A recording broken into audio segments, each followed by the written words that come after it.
मित्रांनो, आयुष्यात कधी-कधी असं वाटतं, की सगळं ठीक असूनही काहीतरी अडतंय आपलं.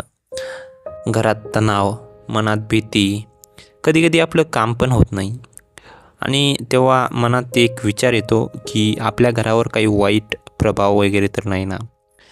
पण एक गोष्ट लक्षात ठेवा मित्रांनो, वाईट शक्तीपेक्षा देवाची शक्ती नेहमीच मोठी असते.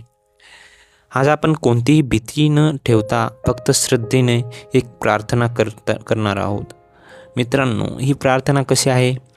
मित्रांनो, आपल्याला आपले डोळे हलकेच मिटायचे आहेत आणि आपल्या मनात आपल्या जे काही आपलं कुलदैवत असेल किंवा जो काही आपण ज्या देवाला मानतो त्या देवाचं आपल्याला नाव घ्यायचं आहे आणि मनातल्या मनात म्हणायचं आहे, देवा, माझ्या घरावर तुझं संरक्षण राहू दे.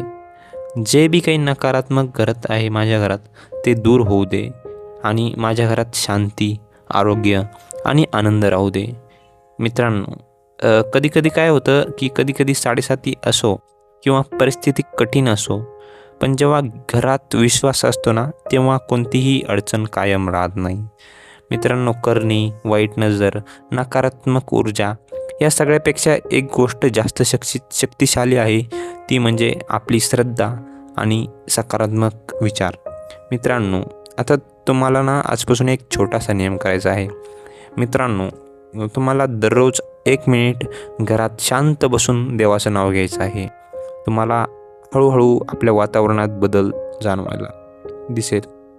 कारण ना, देव चमत्कार अचानक करत नाही मित्रांनो. देव ना हळूहळू आयुष्य बदलतो.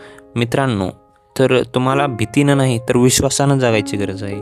ज्या घरात देवाचं नाव घेतलं जातं तिथे कोणतीही वाईट शक्ती टिकत नाही, हे लक्षात असू द्या मित्रांनो. जर तुम्ही मनापासून प्रार्थना केली असेल तर तुम्हाला कमेंटमध्ये लिहायचं आहे की माझं घर सुरक्षित आहे.